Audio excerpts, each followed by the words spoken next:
Assalamualaikum warahmatullahi wabarakatuh. Bagaimana kabarnya hari ini teman-teman? Ya, semoga teman-teman beserta keluarga selalu dalam lindungan Allah Subhanahu wa taala. Hari ini Senin 2 November 2020 dengan tema Aku, subtema keluargaku. Subtema keluarga di dalam Al-Qur'an bersama Ustazah Wulan. Baik teman-teman, sebelum Ustazah sampaikan sirah kita pada kali ini, Ustazah akan membacakan dasar tauhidnya adalah Quran Surah Al-Baqarah ayat 153. Teman-teman simak ya. A'udzu billahi minasyaitonir rajim. Ya ayyuhalladzina amanu ista'inu bis-sabri was-shalah. Wassalati innallaha ma'as sabirin. Nah, artinya, hai orang-orang yang beriman, jadikanlah sabar dan sholat sebagai penolongmu. Sesungguhnya Allah beserta orang-orang yang sabar. Baik teman-teman, kali ini kita akan mendengarkan cerita tentang kisah Nabi Muhammad SAW. Ya, salah satu ceritanya adalah tentang ketabahan Muhammad kecil. Teman-teman simak dengan baik ya cerita ini. Nah, di usia 6 tahun, Muhammad kecil kembali ke pangkuan ibunya. Muhammad kecil sangat bahagia bisa bertemu kembali dengan ibunya Aminah. Mereka menghabiskan waktu untuk bermain dan belajar bersama tentang banyak hal yang terjadi di sekitar. Pada suatu hari, Aminah mengajak Muhammad untuk berziarah ke makam ayahnya di Madinah. Ia pun meminta izin kepada Abdul Muthalib, kakeknya Muhammad. Meskipun dengan berat hati, akhirnya Abdul Muthalib melepas kepergian cucu dan menantunya bepergian jauh. Nah, kata Abdul Muthalib, perjalanan ke Madinah cukup jauh, kalian berdua berhati-hatilah. Kata Aminah, insya Allah kami berada dalam perlindungan Allah. Ayah jangan terlalu khawatir. Setelah urusan selesai, kami akan segera kembali ke Mekah. Assalamualaikum. Waalaikumsalam warahmatullahi wabarakatuh. Ini kali pertama Aminah berkunjung ke makam suaminya. Begitu juga dengan Muhammad. Perjalanan mereka ditemani oleh Ummu Aiman. Sepanjang perjalanan, Aminah menceritakan sosok Abdullah yang sangat ia cintai dan kagumi kepribadiannya kepada Muhammad. Sesampainya di Madinah, kedatangan mereka disambut hangat oleh keluarga Aminah. Kata Aminah kepada Muhammad, wahai anakku, dulu saat ayahmu meninggal, ibu belum sempat mengunjungi makamnya. Sekarang, setelah engkau lahir di dunia ini, mari kita bersama-sama melihatnya. Baik, Bu, kata Muhammad. Saat itulah Muhammad benar-benar merasakan kehilangan sosok ayah dalam hidupnya.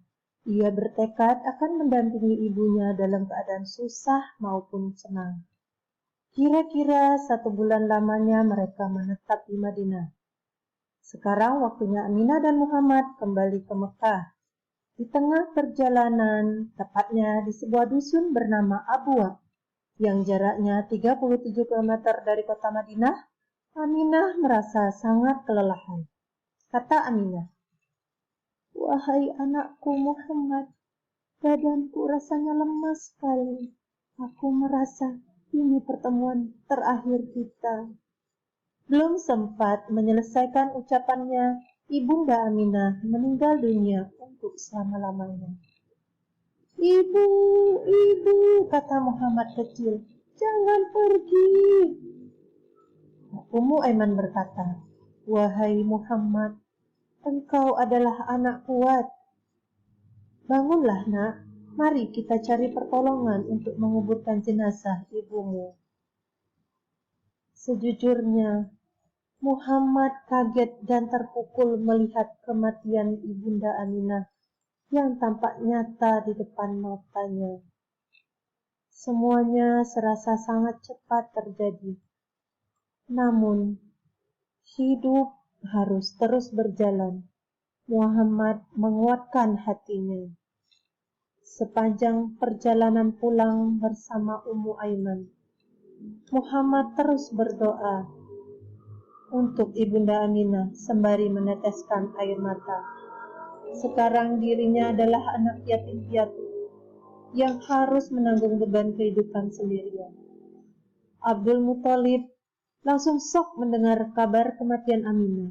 Seketika itu beliau mencium Muhammad. Abdul Muthalib berkata, "Wahai cucuku tersayang, hapuslah air mata di wajahmu. Jika ibumu melihatmu bersedih, pasti beliau akan bersedih juga. Tenanglah, sekarang kakek yang akan menjagamu." "Terima kasih, Kek," jawab Muhammad. Abdul Muthalib merasa bahwa cucunya ini akan menjadi orang besar di kemudian hari. Beliau memperlakukan Muhammad dengan perlakuan yang istimewa. Suatu ketika, pamannya Muhammad berkata, "Nak, jangan duduk di tempat itu, minggirlah, itu punya kakek." Kata Muhammad, "Maaf paman, aku tidak tahu jika hanya kakek yang boleh duduk di sini." Nah, kakek berkata, "Sudah, biarkan saja cucuku duduk di tempatku. Sesungguhnya kelak ia akan memiliki kedudukan yang lebih tinggi dariku." Pada saat itu, Abdul Muthalib adalah orang yang paling dihormati di kalangan penduduk Mekah, sampai dibuatkan hamparan khusus di bawah naungan Ka'bah. Selama lebih kurang 3 tahun lamanya Muhammad diasuh kakeknya. Muhammad kecil sangat menyayangi kakeknya, begitupun sebaliknya. Namun kebahagiaan Muhammad tidak berlangsung lama ketika Allah Subhanahu wa Ta'ala mengambil Abdul Muthalib untuk kembali di hadapannya. "Wahai kakek, secepat itukah engkau pergi meninggalkanku? Sekarang aku benar-benar merasa kesepian," kata Muhammad. Tetapi Allah di kemudian hari memberikan nikmat kepada Muhammad untuk menghibur kesedihannya sebagaimana disebut dalam Al-Quran surah Ad-Duha ayat 6-7. "Bukankah engkau dalam keadaan yatim piatu, lalu diadakannya orang yang akan melindungimu dan menemukan kau saat kehilangan pedoman, lalu ditunjukkannya jalan itu?" Quran surat Ad-Duha ayat 6-7. Menjadi anak yatim piatu yang kemudian ditinggalkan sosok yang amat mencintai, rasanya ditusuk pedang. Itulah yang dirasakan Muhammad di usianya yang ke-8 tahun. Kematian Abdul Muthalib tidak hanya membuat duka mendalam di hati Muhammad, begitu juga bagi para penduduk Mekah. Tidak ada satupun anak Abdul Muthalib yang dapat menggantikan sosoknya yang berwibawa, teguh hati, cerdas, dan terhormat.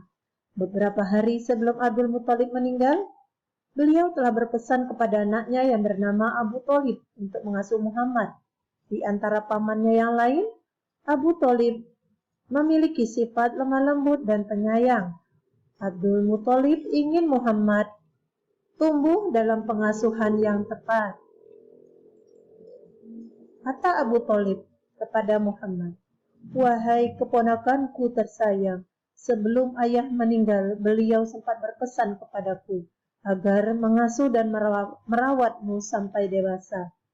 Meskipun aku bukan orang kaya, namun pamanmu ini akan bekerja keras untuk menghidupimu seperti anak-anakku yang lain."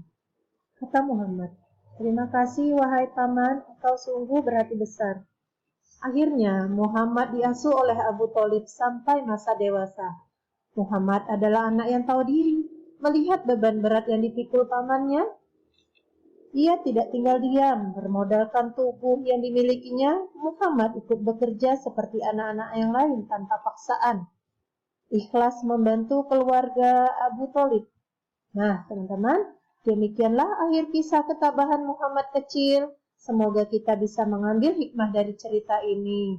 Nah, yang pertama hikmahnya, perlakukan keluarga kita dengan sebaik-baiknya sebelum ajal menjemput dan memisahkan. Yang kedua, jangan pernah lupa mendoakan orang tua kita, apalagi jika orang tua kita sudah meninggal.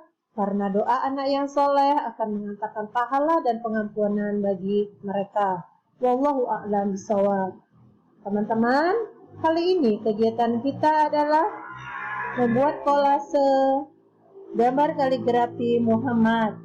Ya, kaligrafi Muhammad.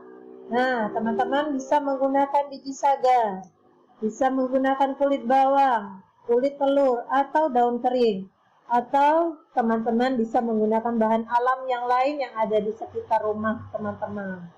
Nah, Ustazah kebetulan menggunakan kulit bawang. Ya, teman-teman ya. Caranya teman-teman memberikan lem di kaligrafinya ini sedikit demi sedikit. Kemudian teman-teman tempelkan kulit bawang atau bahan yang ada di rumah. Kemudian teman-teman pastikan menempelnya dengan rapi, tidak keluar garis ya.